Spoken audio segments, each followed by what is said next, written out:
Hello and welcome to episode 38 of Soccercraft. In between episodes, we finished chopping down all the trees in this dark oak forest. And we are not going to be running out of dark oak anytime soon. I've got the dark oak supply to last for a very, very long time. Now, in today's episode, I want to get started with the main farm for this area. And maybe if we have time, get started laying out where some other things are going to be. Now, while I was chopping down all the trees in this area, we do have a few points of interest which we have to think about when planning this build. For example, right over here is the entrance to our stronghold. And we're going to want to do something with this room here, so we need to keep track of where this is. And also, while doing a little bit of caving in the area, I found another thing that we can make a farm out of somewhere around here. Okay, there's the hole. I couldn't see it at night, I guess. Alright, so down this hole is another point of interest for us in the form of a crystal geode. Now, I actually haven't gone inside this one yet, but I plan on making it into a place where I can farm up these amethyst clusters so that I can, well, I just really like the tinted glass and I want a lot of it, so having one of these in an area that I'm building means that while I'm building all this stuff in this area, this will keep on growing and we'll be able to come here periodically and get a whole lot of those amethyst shards. So now, back to talking about the farm that we're making in this episode. I have my witch farm in my world and it is an alright source of gunpowder, but I don't have nearly enough gunpowder to supply my needs in this world. So today we're looking at making a creeper farm. My plans for the creeper farm are I want to dig out a big hole in this area all the way down to bedrock, because when making mob farms, having them at the bottom of the world makes them a little bit more efficient because of the way mobs spawn. They spawn from bedrock and then they go all the way up until up into the sky. So sky-based farms are good, but digging down all the way to bedrock will make it better. The first step to this farm is going to be another massive digging project. We're going to have to dig a massive 69 by 69 hole. It could be a little bit smaller than that, but I want to go 69 by 69. So anyway, 69 by 69 hole all the way down to bedrock. So I'm going to grab some wool, mark out where this hole is going to be, and then we can start getting digging. Alright, so I have the creeper farm area marked out, and I have to say it's a lot bigger than I thought. This is going to be another really grindy project for this area, and we haven't even started placing blocks yet. So if you guys could leave a like, I would appreciate that a lot. I've already spent well over 10 hours onto this episode, and we're only about 3 minutes in. So hit that like button and let's hop into a time lapse of me digging out this creeper hole.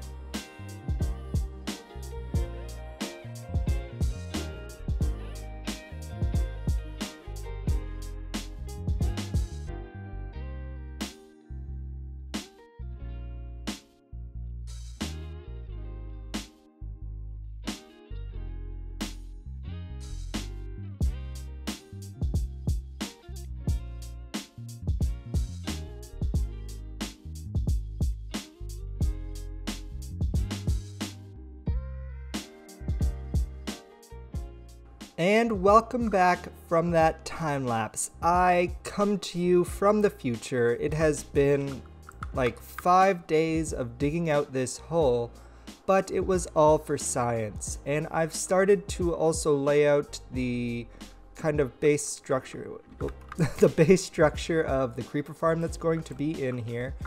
And I decorated the floor a little bit. We needed to slab this out so that it wasn't, so that it's spawn proof and nothing else can spawn. And now just these areas here are going to become our creeper spawning platforms, or at least where the redstone is going to go, and then up above here are where the creepers are going to spawn. But before we get looking at the creeper farm, I want to head up and have a look at all of the materials that we got from this dig, because I tried to keep absolutely everything from the dig, and we had to expand out the storage. Ignore this, this is some fun redstone from the live streams. but we extended it out. We even filled up all of the stone from up there, and I had to add a ton of other stone chests. And like down here we have stone, and it's all filled up. We got absolutely crazy amount of resources, and I also collected a ton of the deep slate as well. But what I am interested in is to see how much of the valuable resources I got, because there's been a lot of talk about it being a lot harder to find diamonds in 1.17. So coming to the start here, we got a lot of coal. That's to be expected. Deep slate coal, we got a little bit. Iron, we got a whole bunch, and we got a little bit of deep slate iron, and quite a lot of copper. I'm looking forward to fortuning that up and starting to let it age, because we've had all of this aging the whole time I've been digging it out, and as you can see, a lot of it's got to the final stage of the copper, and I really like this color. It goes well with so many things, and really all the stages of copper look absolutely fantastic.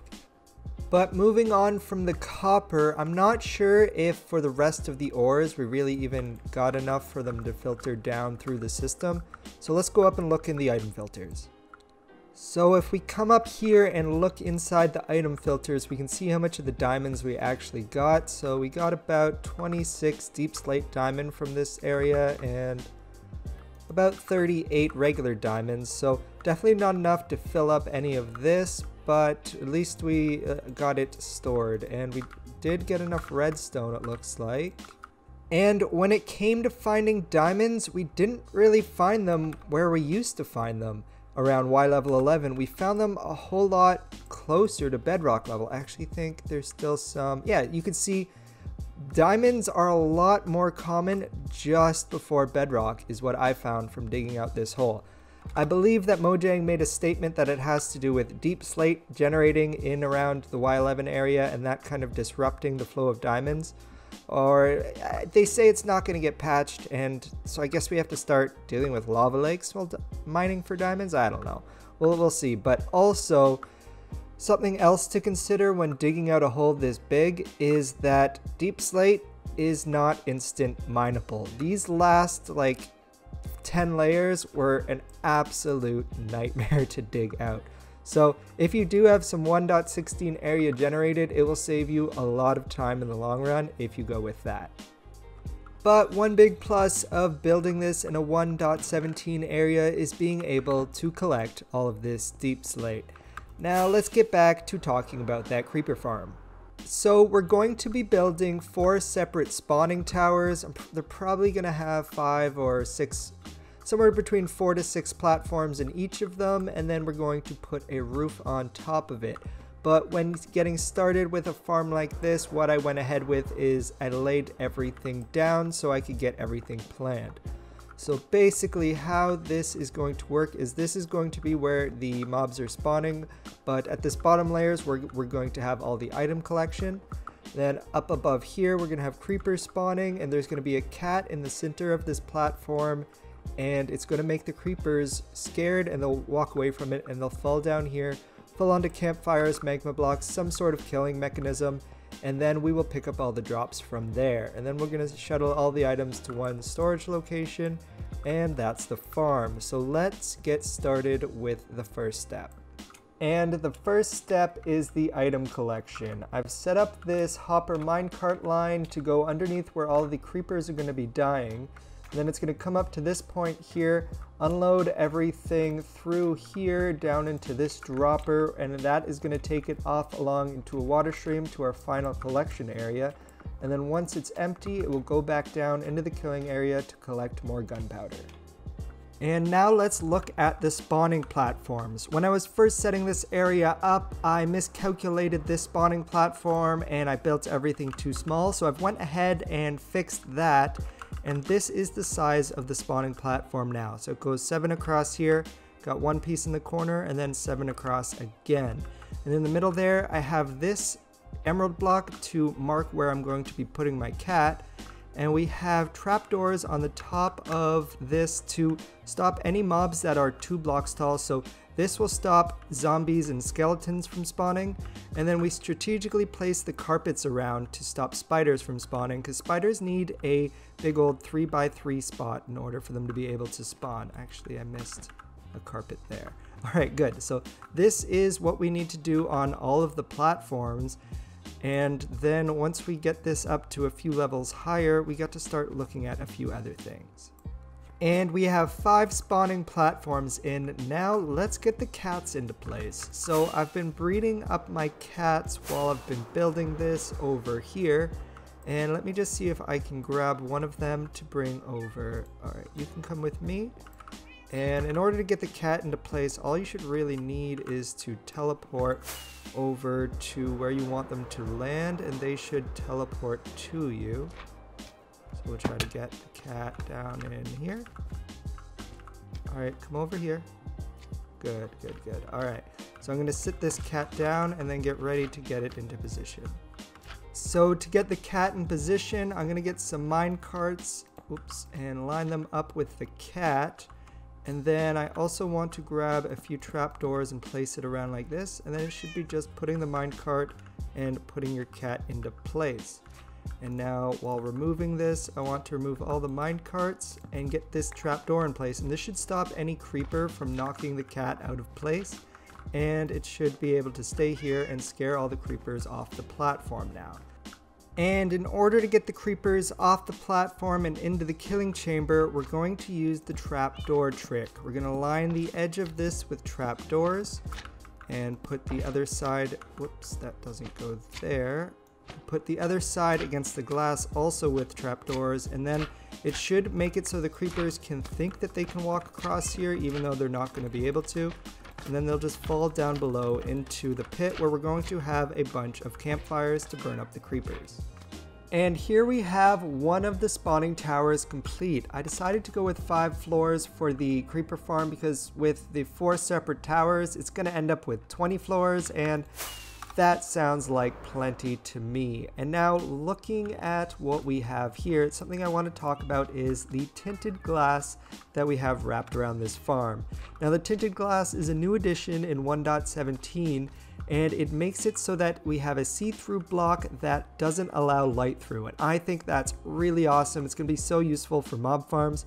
I've already put it at the zombie spawner farm that I have at my very first base with the villager trader. And I think it's about time we get these soul campfires down. By laying soul campfires down at the bottom of the farm, all the creepers will fall down and fall into soul campfires, which actually kill mobs a lot quicker than regular campfires.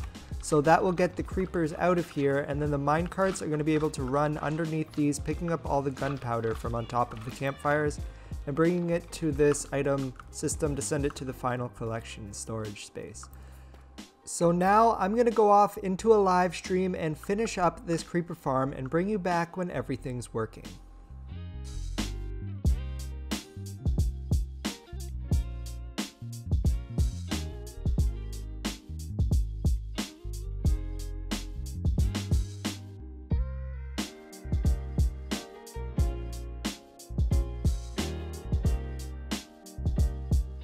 Welcome back from that time lapse. We finally finished the creeper farm. It took several hours to get the rest of the platforms in, and collecting up all the tinted glass took a long time as well.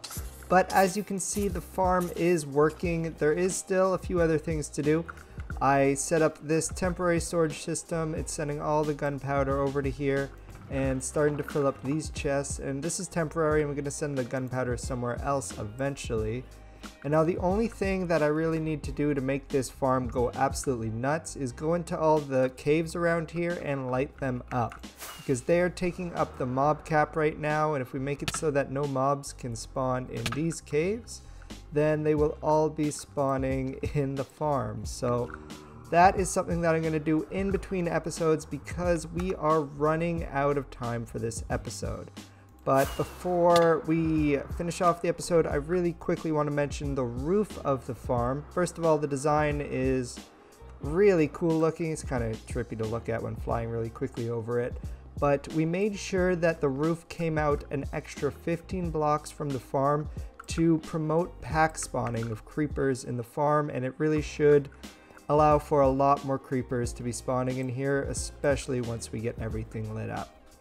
Well, that's it for today's episode. I hope you enjoyed and learned a little bit about creeper farms. If you could leave a like on the video, that would mean a lot. I've spent well over 24 hours working on this episode, so if you could leave a like and consider subscribing, that would be greatly appreciated. I'll see you guys next time. Water Tribe out.